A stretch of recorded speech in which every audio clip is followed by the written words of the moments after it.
I had to move because I'm plugged in. Oh, you went over there.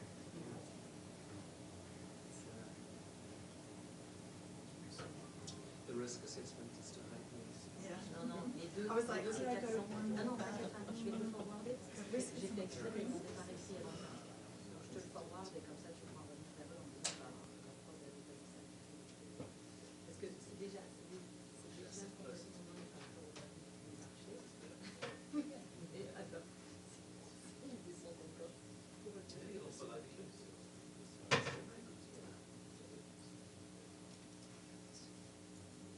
Bah écoute, ce qui est bien, regarde. De toute façon, à partir du moment où on est au d'accord.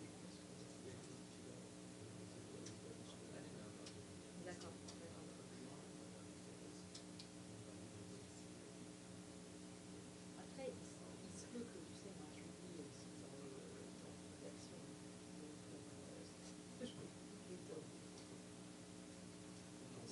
Ah non, non, sur les PRR, c'est...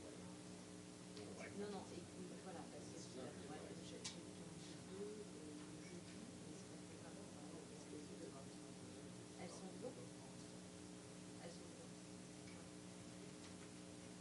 Ben, moi, j'ai déjà vu, parce que j'ai pas vu que c'était blanc. Mais regarde-moi,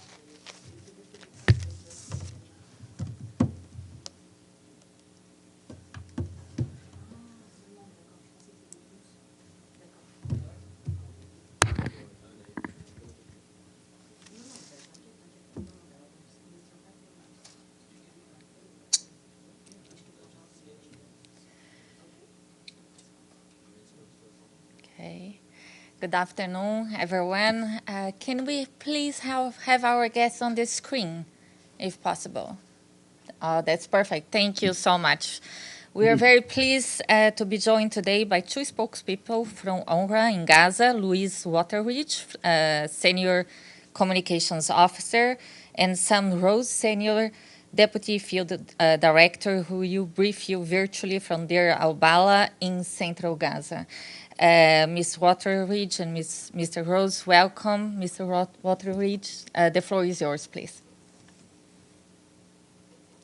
Thank you. Yes, so we are in the middle area of the Gaza Strip, and to describe the situation here, it's just catastrophic. The last couple of weeks, we have had relentless forced displacement orders in the middle area, in the southern area, and also in northern Gaza Strip.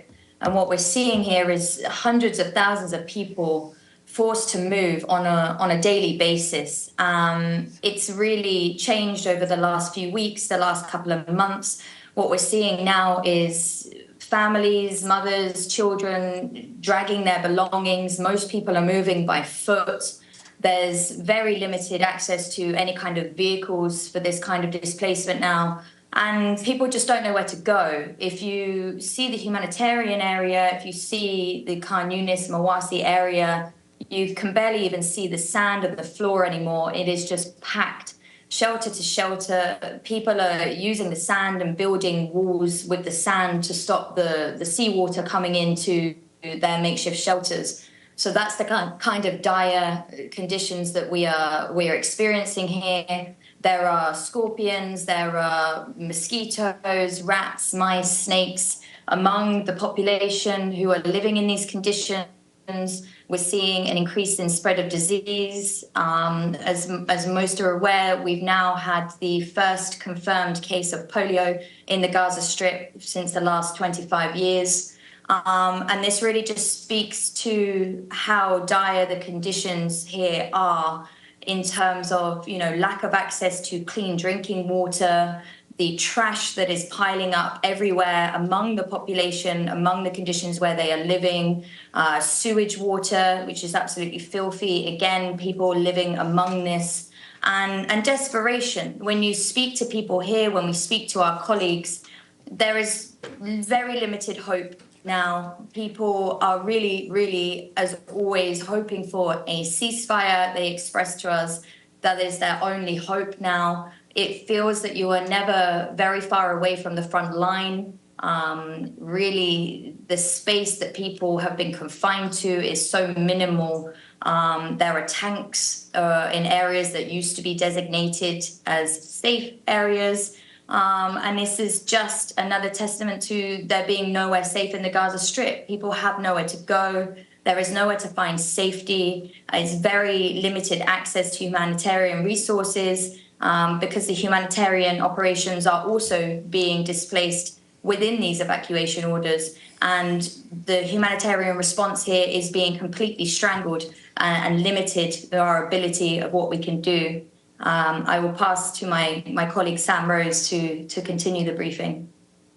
Thanks, Louise, and thanks for the opportunity to talk to you. And I mean, look, as Louise said, it's a particularly fragile moment. We've seen a slew of evacuation orders over the first weeks of August, a couple of 100,000 people on the move yet again. And just like them, we are being squeezed into ever smaller areas of Gaza. The humanitarian zone declared by Israel has shrunk. It's now about 11% of the entire Gaza Strip. And this isn't 11% of land that is fit for habitation, fit for services, fit for life.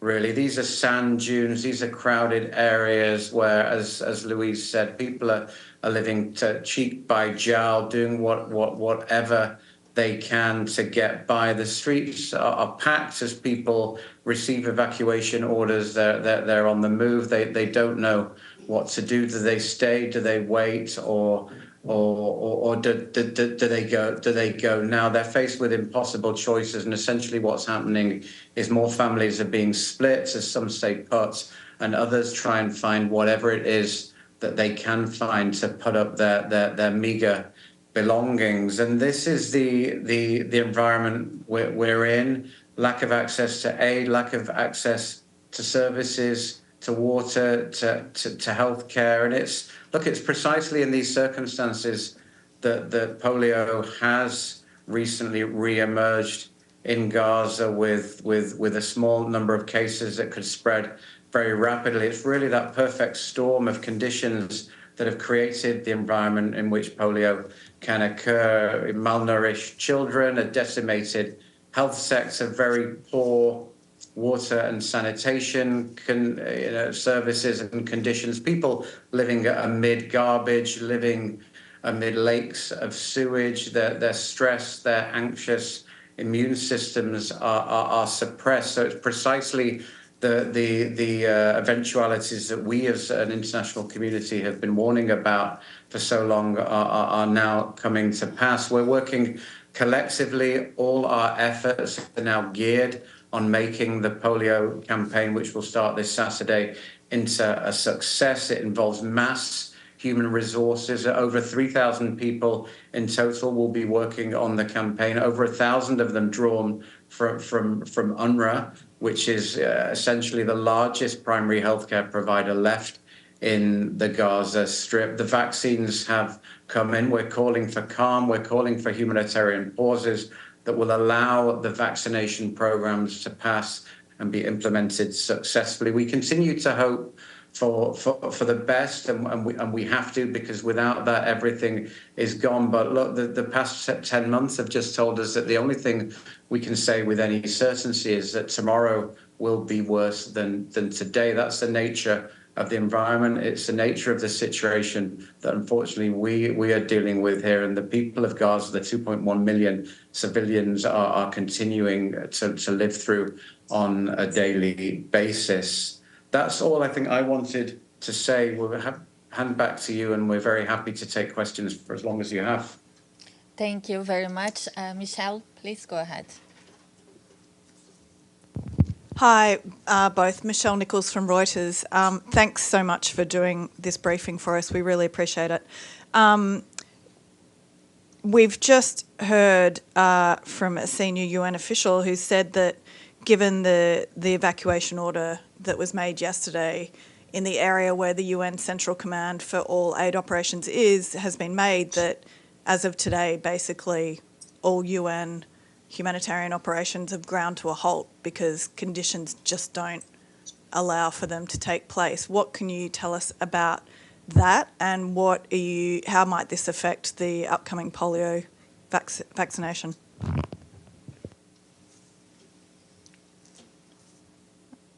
Thank you. No, thanks for the question. Look, indeed, yeah, it was about this time yesterday, evacuation orders were issued. There've been a slew of them over August, I think 13 or 15 in August to date. The ones last night affected a block of Gaza in which a number of UN international guest houses were situated. So a number of UN staff on the move, their buildings are evacuated. We're in the UNRWA guest house here, and we're accommodating a number of international staff. Others had to spend the night in one of our warehouses down in Khan Yunis. I mean, what I can say is that the humanitarian operations have been incredibly squeezed. We're getting very little aid supply in through Kerem Shalom. We estimate that 1 million people who we plan to assist with food aid in August will go without. But look, for UNRWA, we deliver our services directly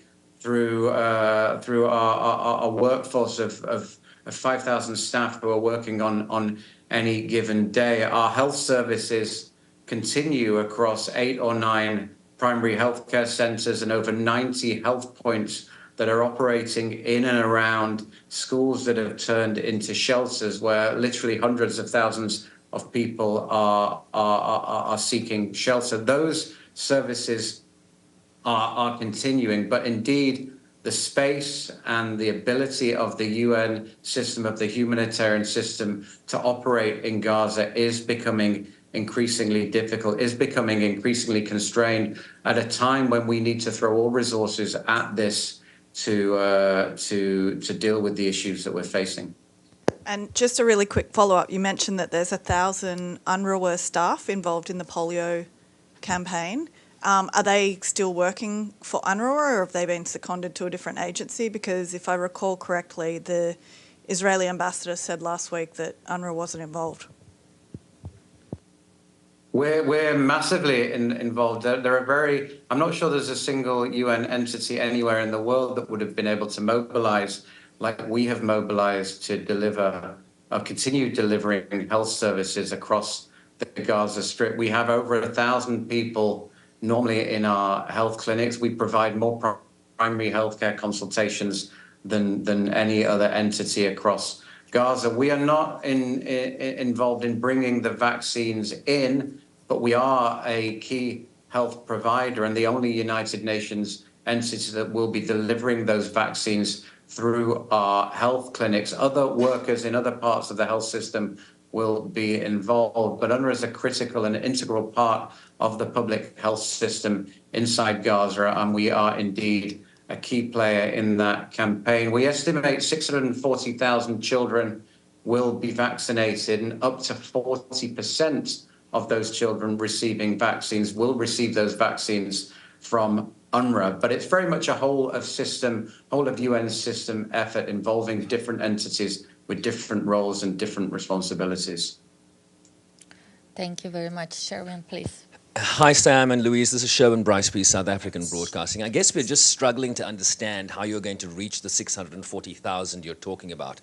As Michelle pointed out, we heard that UN operations largely have come to a halt in Gaza. You're talking about being squeezed. Do people have to line up for these vaccines? Where will they go for these vaccines? I don't understand how you're going to achieve the 640,000 given the conditions under which you're operating now. Look, you're right. It will be incredibly difficult. We have delivered health services through thick and thin in Gaza over the past 75 years, partly through those health services that have been continued to deliver through conflict, through displacement, and it's partly through that we've been able to eradicate these communicable diseases over time, which have sadly re-emerged. We're calling for a pause, a humanitarian pause, to allow us to deliver those vaccinations safely so that the children and their parents can bring them to the clinics, so that our staff, our mobile staff, we have over 90 teams of mobile staff who will be working around the shelters, working around the clinics and the schools to deliver those vaccines. But it will be a very difficult operation. It will depend, its success will depend very much on the conditions on the ground at the time. We and the rest of the system involved will do our absolute utmost to deliver the campaign, because without it, we know that the conditions will just be worse, sadly. But yeah, it's not guaranteed that it will be a success. We estimate around 95% of children need to receive the vaccines for the campaign to be a success. And look, I think the other thing I'd just add very quickly is that for those who do contract polio and who do get sick, the prospects for them as well are incredibly bad. If it's the sewage and it's the water conditions that have led to them contracting polio, they need treatment in healthcare facilities, in hospitals and clinics, many of which are only partially operating and have been for several months due to the conflict. And if I may add to that, everything seen here has been unprecedented so far. Everything the United Nations has achieved in the Gaza Strip has been unprecedented. The conditions are unprecedented. Every day is a new challenge. Yes, this polio vaccination campaign is a challenge, a very, very big challenge for every partner involved, for the United Nations, for the families, for the children who are all living this fear and this displacement. It's a challenge for everyone, but I've seen, water wells here completely destroyed and then rebuilt by UNRWA staff in a matter of weeks. How did they rebuild it? There are no parts here. They're sourcing parts from broken down cars and fixing, things that you would say the unfixable, and now providing water to 100,000 people again because of it. Everything here is a challenge. Everything here is a struggle. This is the next in line, but the staff are dedicated and people will continue finding a way. It amazes me every day. They continue to come to work. Most of our colleagues are displaced. They are part of this population. They are struggling. What do they do with their families? The bombing and the strikes is relentless every night, every day. There is no safety. Everybody knows there's no safety. And yet, they know it's for the best thing for the children, the best thing for their community. So they still come out and they want to be a part of this and to achieve this for themselves, for the community. Thank you. Edie, please. Thank you very much, Edith Lederer from the Associated Press, and thanks for doing this on behalf of the United Nations Correspondents Association. I just wanted to clarify a few things. Today is, you said UNRWA health facilities are operating. Are any Palestinians anywhere in Gaza getting food today? And are your other operations going on as well? Yeah, I mean, look, I don't have the precise figures in front of me. As I say, we estimate we're falling short as a system overall on 1 million people in the month in terms of food aid. And this is a build-up of problems over several months. The problems at the crossing point, breakdown in law and order due to the absence of civilian staff, and the fact that people are constantly moving around and reaching those people with these life-saving services becoming increasingly difficult. We're bringing in very small numbers of trucks, we as a system, on any given day. We have, in recent days, been able to provide emergency food parcels to families facing displacement, facing bombardment, but at much lower levels than we have been able to in the past, and at much lower levels than are needed. We estimate that 500 trucks a day, as you probably recall, are needed. We're getting in as a system, around about 100 trucks a day, and this is precisely why we're seeing increases in rates of malnutrition, in suppression of immune systems, and as well as the aid coming in, it's the services that people are able to access. With every evacuation, there are more services that become inaccessible, and what we've seen in Deir al-Balah, in the middle area, over the past couple of days, is loss of access to some of the main water points in those areas. So people surviving on absolutely minimal amounts of water. Our ability to repair those networks as well, massively constrained as well because of restrictions on entry of supplies, on entry of chlorine, to carry out purification, to carry out basic sanitary activities. You can't find soap on the market. Bars of soap are increasingly difficult to find. The probably most effective thing for basic hygiene, people no longer have because of the difficulties and the grind and of life in Gaza, unfortunately. Go ahead, please. Just to add a recent UNICEF assessment, so this was in July, that 6% of children in the south and 1% of children in the north are getting the dietary requirements needed. So what that means is, meat, fish, fruit, vegetables, children are lacking this. And this is what their UNICEF assessment has found. So even when food is getting to people, there's been 10 months of a very severe lack of nutrition and clean water, as Sam said. Thank you. I was asking because I'm trying to reconcile what the senior UN official said, that the UN is unable to operate today, and you're saying that, yes, your health facilities are still operating, and perhaps some food is getting to certainly very few people, but some people. And I wonder if you could address that, and then I have one last follow-up. Yeah, absolutely. I mean, our services are continuing to the extent that they're able to continue, and UNRWA operates differently from other UN agencies in the sense that we deliver our services directly, predominantly through national Palestinian staff, which is quite different to the operating model for the rest of the UN system. Today has been more difficult. The past 24 hours have been incredibly difficult, particularly for some of our international colleagues. But for our national staff, many of whom I've been speaking to today, the clinics are open, where they are able to open. Our offices are open. Some services are continuing. I can only really speak on behalf of UNRWA, but I would estimate that 15,000 people today have received health services provided by UNRWA staff across the Gaza Strip. Great. And in Deir al-Balah, we were told that the UN operations headquarters was ordered to evacuate. I know you were talking about these 5 guest houses, so do you know about the operations center? Are they looking for a new place? Have they found a new place? I assume you would be in contact with them.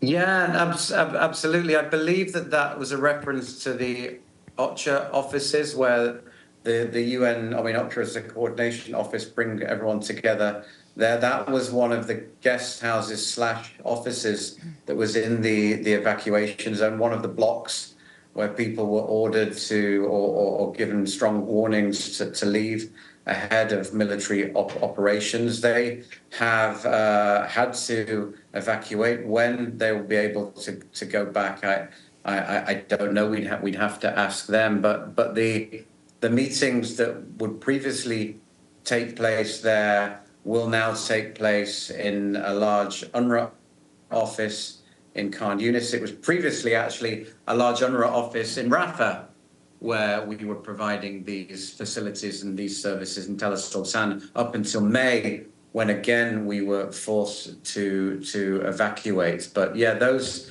meetings, that convening hub will now be at one of the UNRWA offices, an UNRWA health center actually in Khan Yunis. And what this does is it just adds to the confusion and the uncertainty.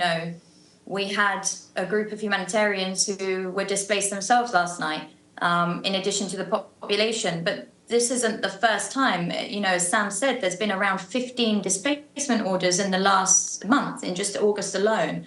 We've lost access to water wells, to reservoirs, to, warehouses.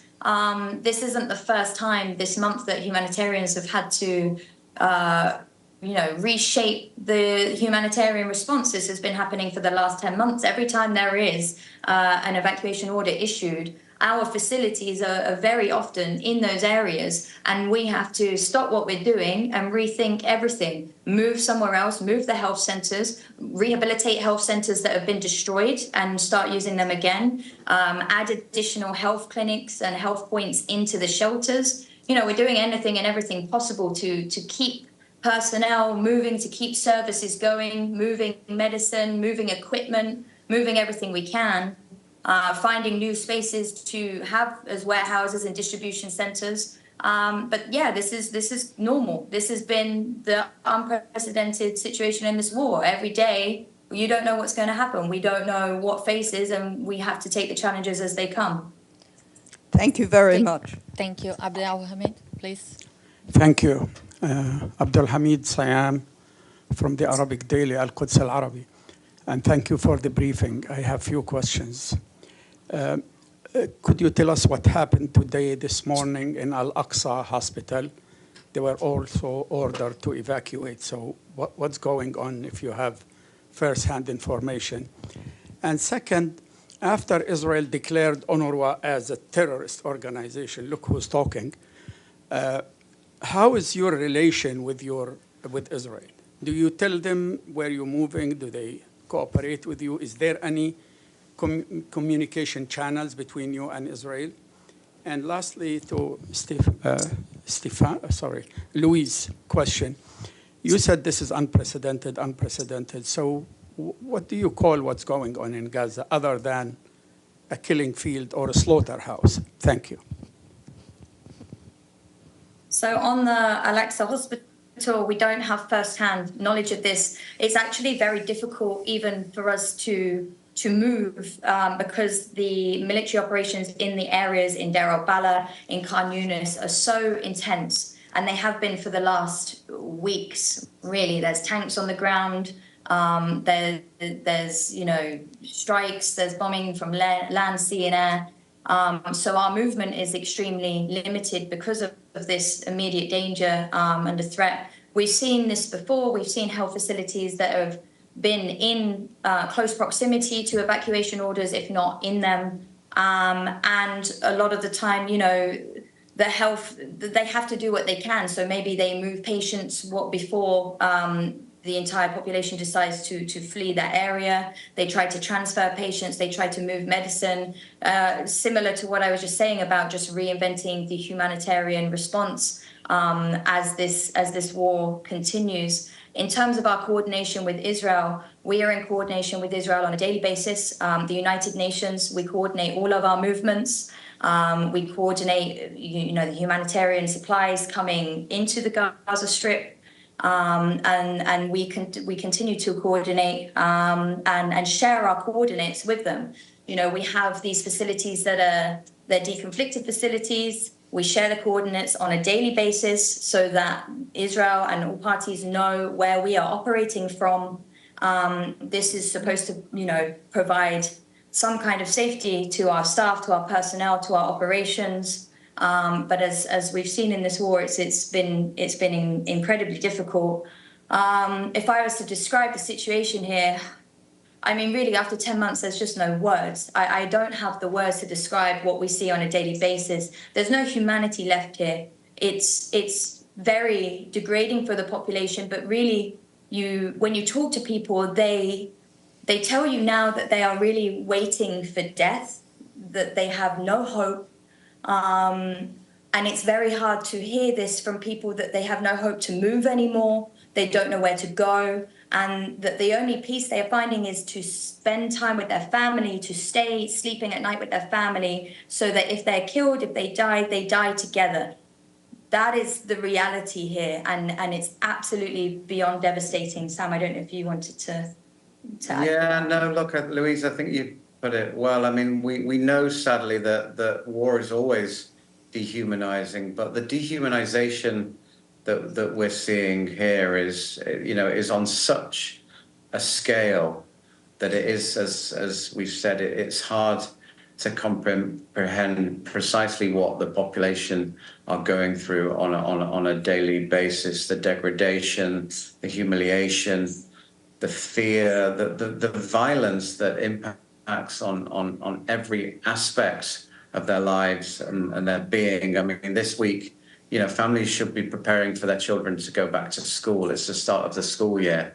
That's 625,000 people in Gaza. We can hear them outside the window right now because life in odd ways continues. I don't know if you can hear it, but there are children playing. There are children doing their best to kind of comprehend what's going on. And many of them are so young that they're ignorant to the realities of what's happening, but they'll see it in their parents' faces, in their grandparents' faces, in the death, in the misery that will impact them now and impact them and impacts us long into the future as UNRWA continues to provide its services and help the population rebuild. There's going to be so many difficult things that we as a community will have to come to terms with that is also quite hard to get your head around as we deal every day with tragedy, with displacement and with horrors, with massacres, as if they're normal because they've become such a normal part of people's lives. But it's precisely anything but normal what people are going through here. Thank you, Daisy. Yes, Shudoju with China Central Television. First, two quick questions. Do you mind to share where you are in the more specific location? Is that under evacuation or you're in a safe place? And you mentioned that many people, they are very frustrated at the evacuation orders. What about the staffers, your UNRWA staffers? What are their sentiment? Are they share the frustration with other people? Yeah, look, I can answer. We're in Zaweda, in a part of Gaza called Zaweda, which is in the middle of the Gaza Strip. We have Nusayrat above us, Deir al-Balah below us, and the sea to the west. So we're in the middle area of Gaza, one of the few areas of this part of the Gaza Strip that hasn't been subject to evacuation orders over the past several months. I think part of the 11% of Gaza that hasn't been subject to those evacuation orders. That's where we are. I mean, fighting is close by. I've lost count of how many rockets, bombs, shells that we've heard over the course of the day. I would suggest several dozen, and every one of those is, likely to be a life lost or somebody facing lifelong injuries or losing property that they have spent decades building and investing in. And yes, staff are deeply frustrated, deeply traumatized. I mean, this is a war like no other before that's being played out on everyone's social media, on everyone's television and phone screen, and they can see that the world knows that this is happening, and yet the world is not able to do anything about it. They want to know why the norms, the international norms that govern the work that they do as employees of a United Nations organization do not apply to them as human beings. These are the questions that they ask, questions for themselves, questions for their children, and it becomes increasingly difficult for us to answer those questions. What more to say? Yeah, just a follow-up. You just mentioned that the space and ability for UNRWA to operate has become more and more constrained. I'm just wondering, do you still have plan for future operations at this point? And we asked this question many times that there might be a time if this conflict continues, the evacuation orders continues, there might be a time that UN is not able to operate in Gaza. How far do you think we are here today from that point?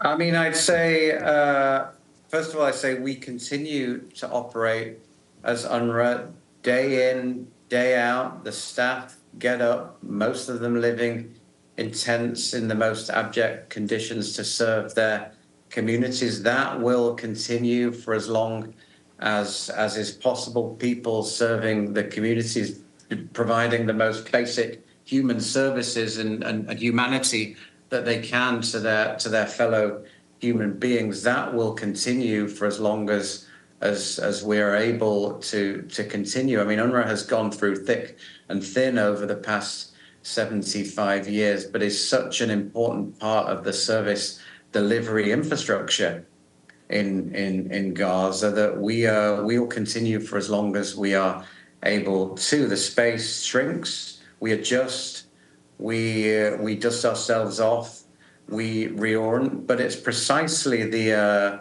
investments that the international community has made in UNRWA in terms of human capital, the staff, but also the services and the infrastructure and the systems that we have in place. It's precisely that allows us to continue providing these services in an environment of such abject conditions when everything is needed. UNRWA is uniquely placed, along with others, but unique with the support of others, but we are uniquely placed to meet the needs of the population. So if there ever comes a day when we're not able to continue, it would be an absolute catastrophe for the people who have nowhere else to turn for healthcare, for education, for water, for sanitation, and for protection.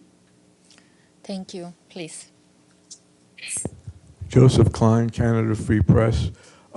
Where is UNRWA in terms of the funding that would be sufficient to continue your operations in Gaza at the present time? And could you clarify in terms of you mentioned that UNRWA to some extent operates separately from other UN agencies, which I assume includes OSHA. So could you clarify that to what extent there are regular interactions with other UN agencies doing work in Gaza? Thank you. Yeah, I mean, we coordinate on an absolutely daily basis with everyone in all the sectors in which we work as UNRWA. We're in constant coordination with other UN agencies, with international NGOs, with the Red Cross, with the Red Crescent. The difference when it comes to UNRWA is that almost uniquely amongst United Nations organizations, we deliver our services directly. So we have the teachers, we have the health workers, the doctors, the nurses, the social workers, the sanitation laborers. So when I say we operate in a different way, that was essentially what I meant. It's that direct delivery character of UNRWA as an organization that sets it apart from others. But look, everything that we do comes under the umbrella of the United Nations in terms of joint planning, in terms of joint assessments, common missions, common security assessments, things of that nature. In terms of funding, sufficiency of funding? Sorry, yes. In terms of funding, yeah, absolutely. I mean, we currently have funding for our overall operations as UNRWA until the end of September, so until the end of next month.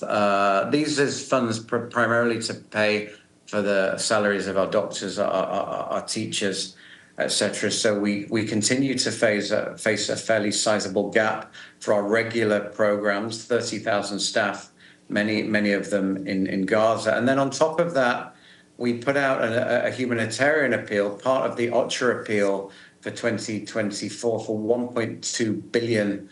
That was our contribution to the appeal, or our share of the appeal, rather, in April of this year. That appeal, as things stand, is 25% funded.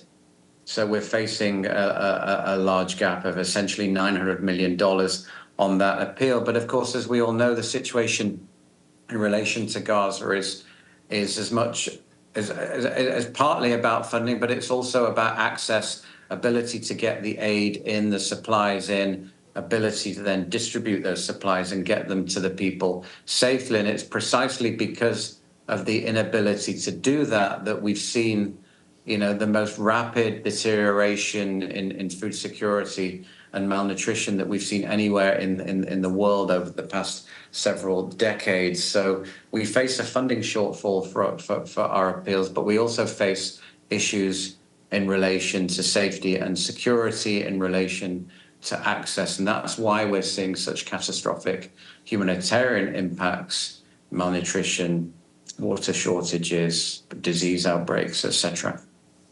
Thank you very much. Do we have any further questions? If not, Louise Wateridge and Sam Rose, we thank you very much for your time and for this important briefing. Stefan is already here to brief you, and his briefing will be followed by the spokesperson for the general briefing.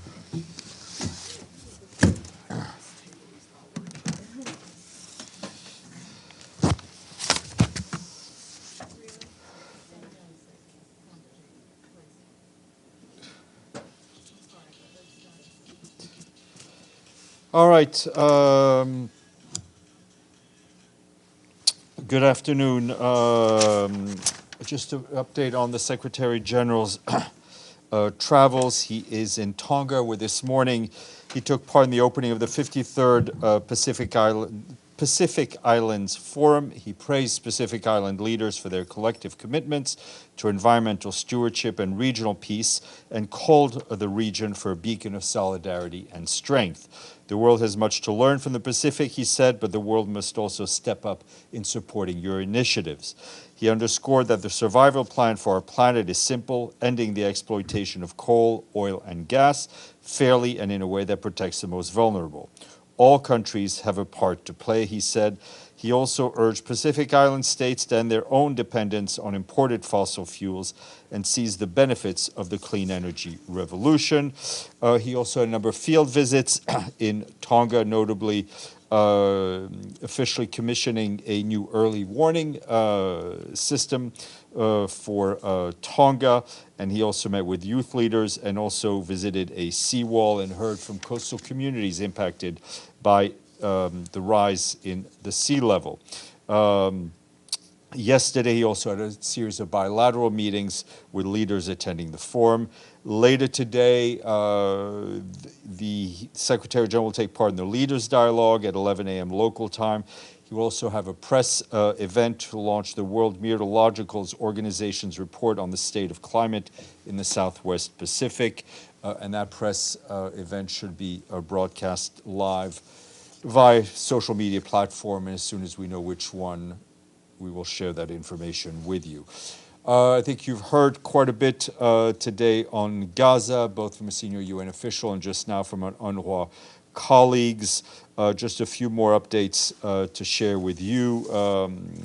Obviously, OCHA stresses that the repeated evacuation orders that the Israelis have issued have upended a whole life-saving humanitarian hub that was set up in Deir al-Balah following the evacuation of the Rafah hub back in May. And it, of course, as you heard, severely impacts our ability to deliver essential support and services. Water production in Deir al-Balah was reduced by 85% due to loss of access to water sources in areas designated for evacuation back earlier in August. And on polio, after the first confirmed case, our partners on the ground tell us that at least 50,000 children born since the crisis began are highly unlikely to have received any immunization due to the collapse of the health system in Gaza. Yesterday, our colleagues at UNICEF confirmed that 1.2 million doses of the polio vaccine type 2 have been brought in to Gaza to immunize more than 640,000 children. Together with WHO and UNRWA. For its part, the World Food Programme says their operations are severely hampered by the intensifying conflict, the limited number of border crossings, and damaged roads. In the last 2 months, WFP has managed to bring in only half of the 24,000 metric tons of food aid required for operations serving 1.1 million people in Gaza. WFP has also had to reduce the contents of food parcels. It also warns that the shell craters and debris is making driving slow and is challenging for truck drivers, even in dry weather. And in 2 months, it's feared that when the rains return, flooding is expected. Most roads will become unusable. WFP says aid workers grapple daily with slow authorization and frequent refusals when asked for permission to move on. Looting and public order problems are also frequent, especially when convoys wait for hours at holding points. And moving to Lebanon, you will have seen that on Sunday we issued a statement in which the Secretary General expressed his deep concern at the exchange of fire that had taken place across the Blue Line.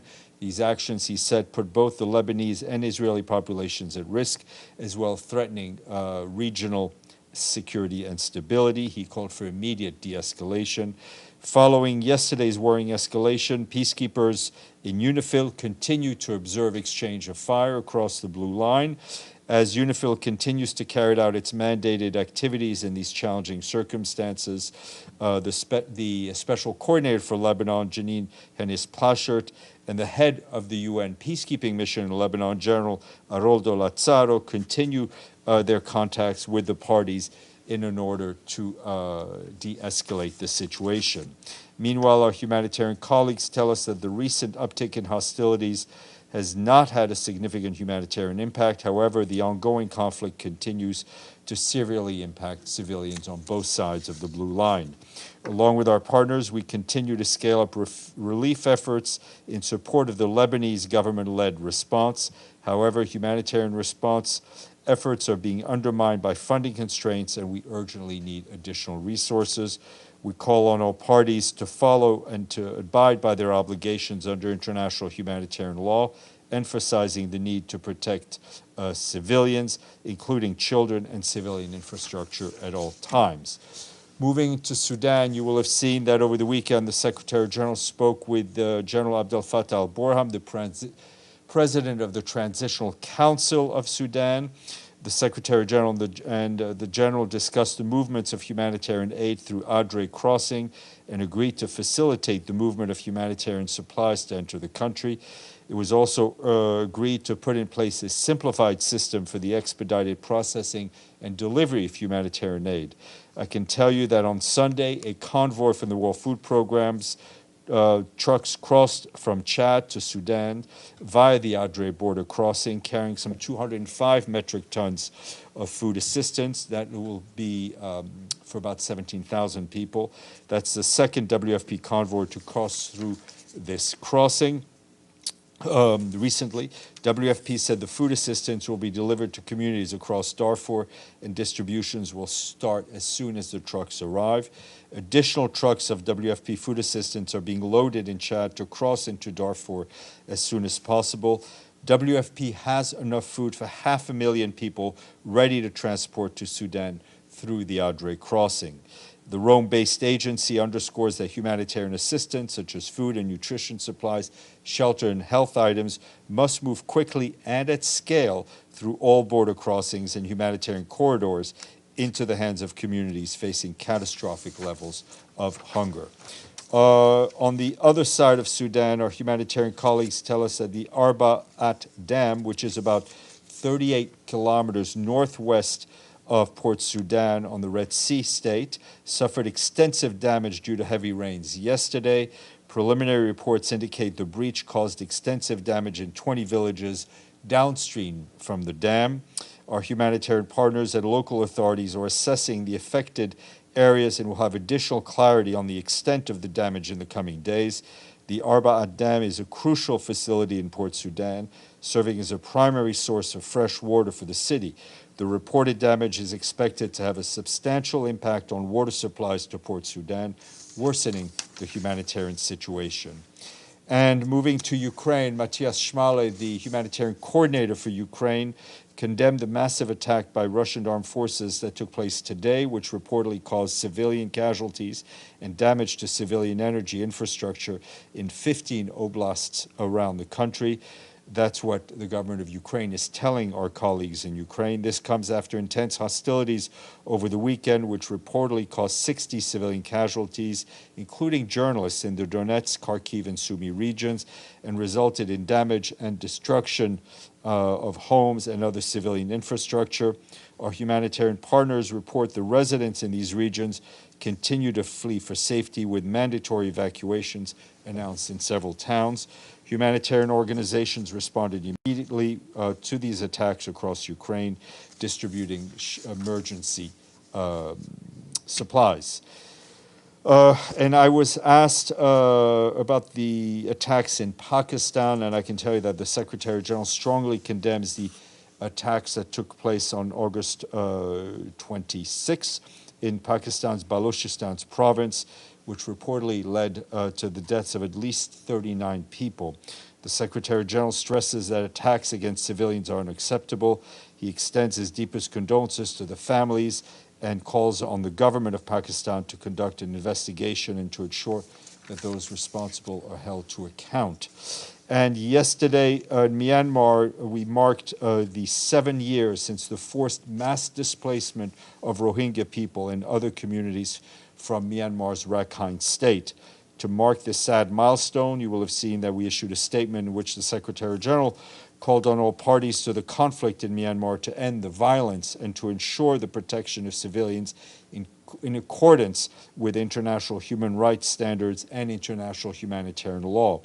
The Special Envoy for Myanmar, Julie Bishop, is engaging all stakeholders, including regional actors, to move towards an inclusive Myanmar-led process for sustainable peace and national reconciliation that are important steps to create the conditions conducive to the safe, the voluntary, and the dignified and sustainable return of Rohingya people to their homes in Myanmar. And a reminder that about 1 million Rohingya people are sheltering in Bangladesh and over 130,000 more across the region without any immediate prospect for return. The Secretary General renews his appeal to strengthen the regional protection efforts to provide access to conflict-affected communities and further support host communities, including through the 2024 Joint Humanitarian Response Plan for Bangladesh. And on a related note, in World Food Program says that last weekend it began distributing food assistance for families impacted by recent floods in Myanmar's Ayeyarwady Delta region. WFP noted an estimated 500,000 men, women, and children are living in areas exposed to flooding in that delta. In Ayeyarwady, initial reports from WFP's partners indicate that hundreds of thousands of acres of farmland have now been inundated. In the hardest hit areas, urgent needs include food, safe drinking water, and sanitation. Over the coming days, WFP plans to assist 35,000 flood-impacted people in evacuation centers with rice and fortified biscuits. This assistance will be coupled with nutrition support for mothers and children to prevent acute malnutrition. In the rest of the country, the agency's food assistance has so far reached 130,000 people impacted by floods in various provinces, and WFP is assessing needs in Rakhine. Turning to Afghanistan, over the weekend, Rosemary DiCarlo, the Undersecretary General for Political and Peacebuilding Affairs, said that the quote-unquote morality law recently promulgated by the de facto authorities further restrict human rights and freedoms, particularly of women.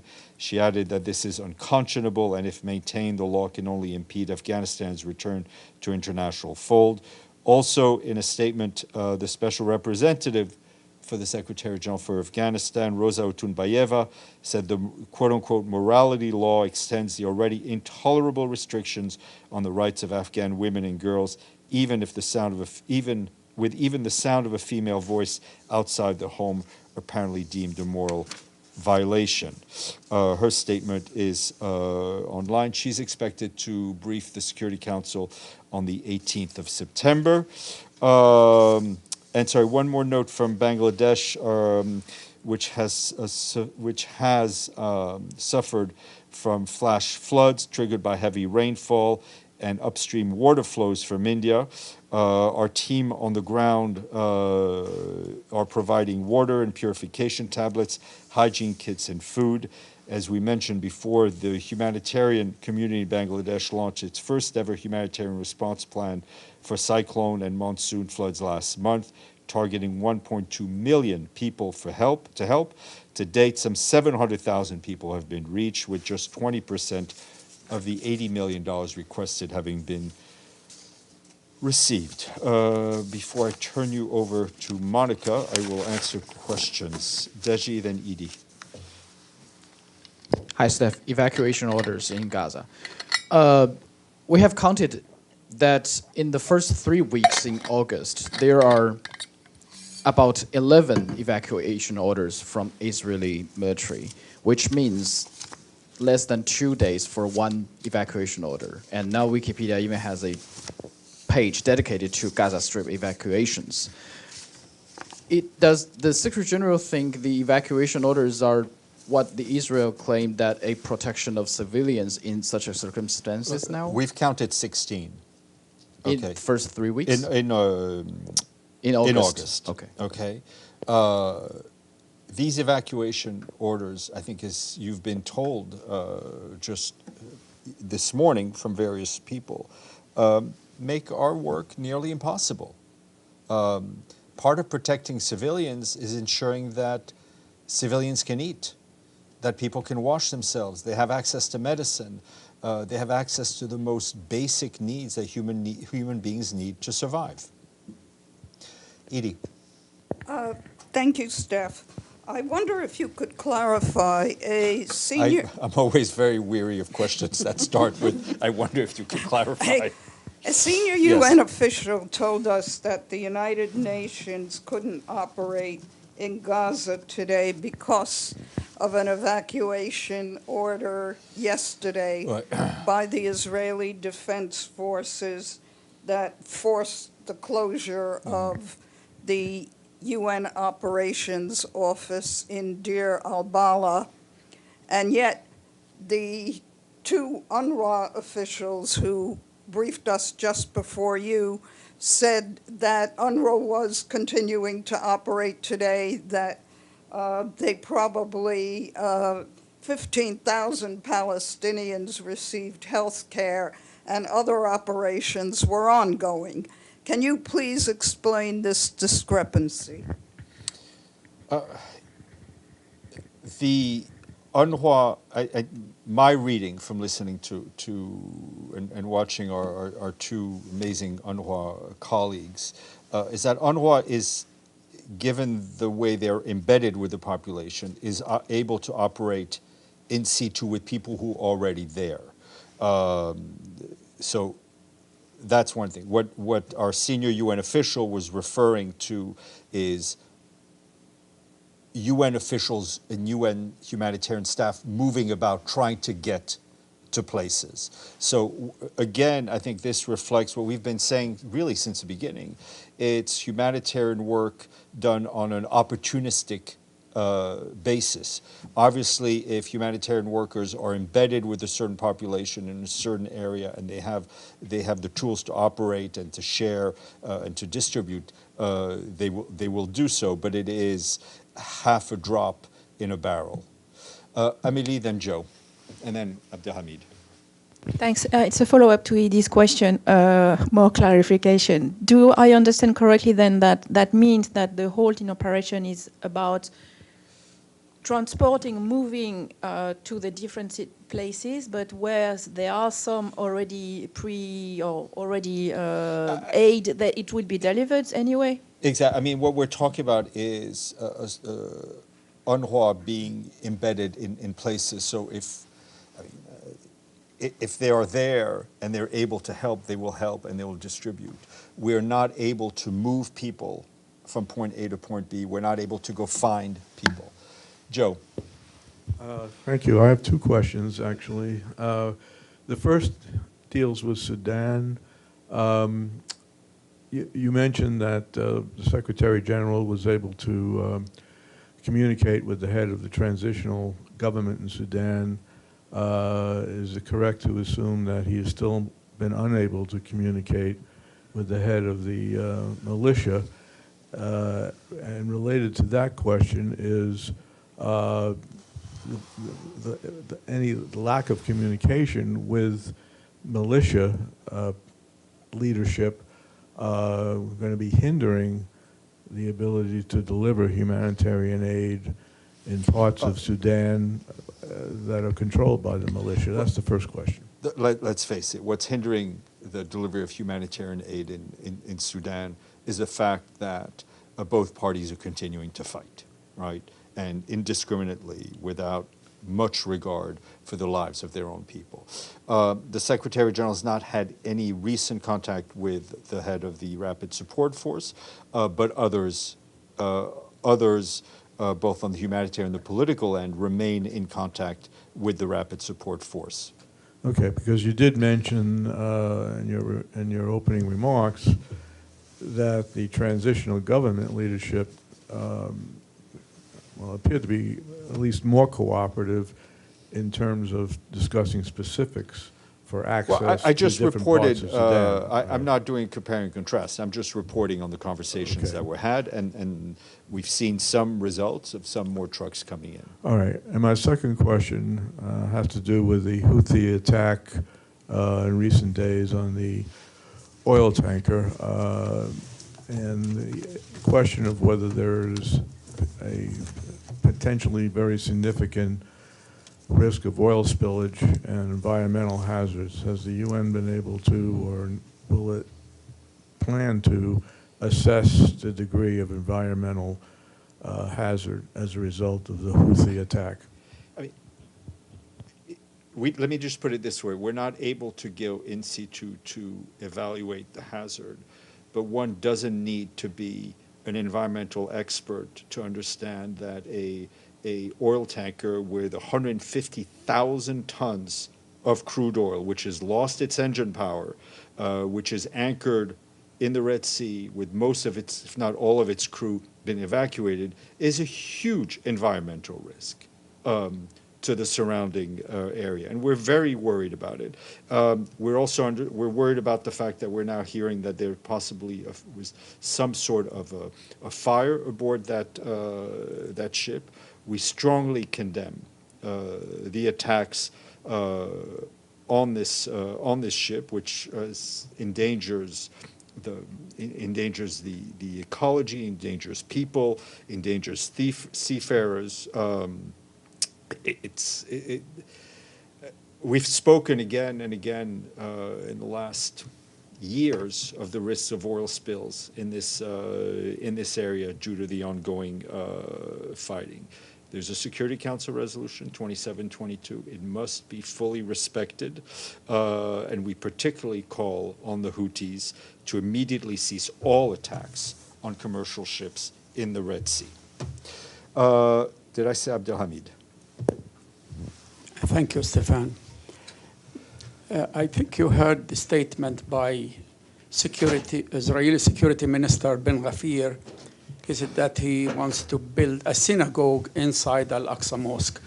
How come a statement passes on UN officials, especially who are there, like Tor Winsland, without any comment? These kinds of statements are highly these types of statements are highly counterproductive, to say the least. They risk inflaming a situation which is already bone dry. There is a status quo agreed to the parties for the holy sites in Jerusalem. That must be respected by all, not only by indeed, but also in statements. My second question about the evacuation at Al-Aqsa Hospital. I asked this morning and I didn't get the full details of what's happening. If you can share with us. I don't have any more details. We've asked for WHO and I still don't. I'll try to get you some more details. Last thing, as you know, the school year is starting. There are 620,000 children in Gaza must go back to school.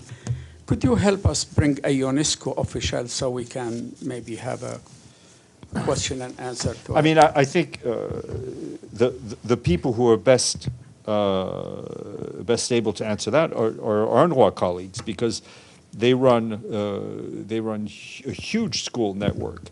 Again, it's not difficult to imagine the damage done to a child who not only is not able to go to school, but is not able to go to school in a war zone, right? And has to worry about their own safety, the safety of their families, and of seeing their loved ones and their friends killed, and have and don't have access to enough. The UNESCO, they are silent. No, I don't think they are. I don't think they are silent. But what I'm saying, you can ping UNESCO. I'm saying it's UNRWA is dealing for the UN side with the schooling in Gaza. Yes, sir. Thank you. This is Lablu answer. I have 3 on Bangladesh situation.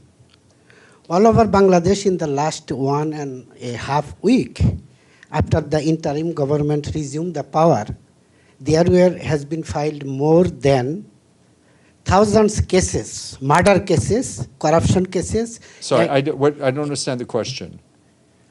After resuming the interim government headed by Dr. Muhammad Yunus, there has been filed more than thousands murder case and corruption cases against about 5 million Bangladeshi citizens, including them international renowned cricketer Saqib Al Hasan, who visiting outside of Bangladesh, and also the senior journalist. What is the question? In this process, and arrest every day thousands of people, in this way, UN has any concern the authority use of tactics to suppress people of dissident as a violation of human rights? We have no doubt that the interim authorities in Bangladesh, who are taking over at an extremely challenging time for the country, both politically and on the humanitarian end, will do whatever they can to ensure that the rule of law and justice is followed. You have another question. I have another. It is 2 weeks, Dr. Muhammad Yunus took over the interim government head. However, the law and order situation did not improve.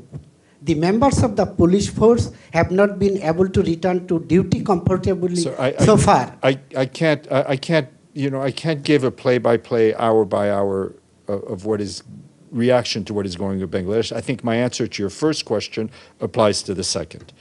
Your third. Yeah, it is on the flood situation. You already. Yes, and flood. I think I've answered that. Yeah. And is there any plan to send financial and food grain? Well, as I said, the UN humanitarian are there. They've already helped 700,000 people out of the 1.2 million that were targeted. Yes, sir, and then Edie, and then we'll hand it over to Monica. Yes, go ahead. Sorry. Can I have comment on the Secretary General's recent report on laws, lethal autonomous weapon system, which was issued on Friday report. I think I commented extensively on that on Friday. Yeah, that was really okay. Yeah, okay. And the second question is just for the Rakhine State. While I was in Rakhine, there was many criticism to WFP from the Buddhist side of the people that the UN is only supporting the Rohingya only. How the operation is going to the the local Rakhine people? I can tell you that humanitarian aid, whether it's WFP, whether it's UNICEF, whether it's WHO, is distributed to people in need, regardless of their ethnicity, regardless of their religion, or any other criteria. The only criteria that matters is need. Edie, you're in need of an answer. A follow-up on the ship that was hit by the Houthis in the Red Sea. Is the UN or is anyone else trying to make arrangements to assess the damage and see if the oil can be offloaded? I will check with our local colleagues. On that note, Monica, all yours.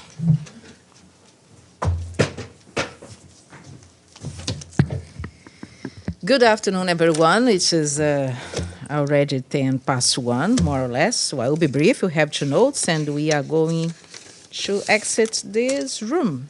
So I start with something for your diaries, which is taking place tomorrow. The President of the General Assembly, Mr. Dennis Francis, will preside tomorrow, 27th of August, over a plenary meeting under agenda item 121, question of the equitable representation on and increase in the membership of the Security Council and other matters related to the Security Council. Earlier this month, the PGA indicated in a letter to member states after informal consultations his intention to present a draft oral decision for adoption at the plenary meeting of the GA. The meeting will start at 10 a.m. at the GA Hall. Among the points to be acted upon by the GA are the immediate continuation of intergovernmental negotiations on Security Council reform in informal plenary of the GA at its next session, convening the open-ended working group on the question of equitable representation on and increase in the membership of the Security Council during the 7th, 9th session of the GA, if member states so decide. Member states will also decide whether to include in the agenda of the next session the item entitled Question of Equitable Representation on an Increase in the Membership of the Security Council and Other Matters. So this meeting will take place tomorrow, and it will be webcast for you, and more information on the PGA's website. And last but not least, the PGA has circulated a letter to member states with the provisional program of the high-level plenary meeting of the GA to commemorate and promote the International Day Against Nuclear Tests. This meeting is scheduled to take place on the 4th of September. We're talking about next Tuesday after Labor Day in the United States of America, from 10 a.m. to 1 p.m. in the General Assembly Hall. So the actual day, you may remember, is marked on 29 August each year. Mr. Francis expressed his intention to invite several speakers, including representatives of civil society and academia. And among the guests are Dr. Robert Floyd, the Executive Secretary of the Comprehensive Nuclear Test Ban Treaty Organization, CTBTO, Ms. Vivian Okeki, Director of the IAEA Liaison Office here in New York, Mr. Shizuka Kuramitsu, Research Assistant, Arms Control Association, former UN Office for Disarmament Affairs, Youth Champion, and Professor Sharon Wisquasoni, Elliott School of International Affairs, the George Washington University. They will speak in the second part of the meeting, which will start at 10:45. The opening slot will hear remarks from Mr. Francis, our PJ, and also from Mr. Adedejibi Ebo, Director and Deputy to the High Representative for Disarmament Affairs, on behalf of the Secretary General. And member states are encouraged to deliver regional group statements, also other statements. So for tomorrow, I will bring you a trip announcement for the PGA, and this is everything we have for now. Do you have anything else here? How are you, Hamid? Good to see you. Thank you, Monica. Thank you. You know, the ICJ legal opinion on occupation came back to the GA. It was issued based on a request by the General Assembly. So what is the plan of the General Assembly to operationalize that legal opinion, if you have any to share with us? But thank you for your question. Unfortunately, I don't have any details or any news for you on this. But as soon as we have, I'll bring it to you. Anything else here or on the screen? No? Have a wonderful lunch. I'll see you tomorrow. Thanks.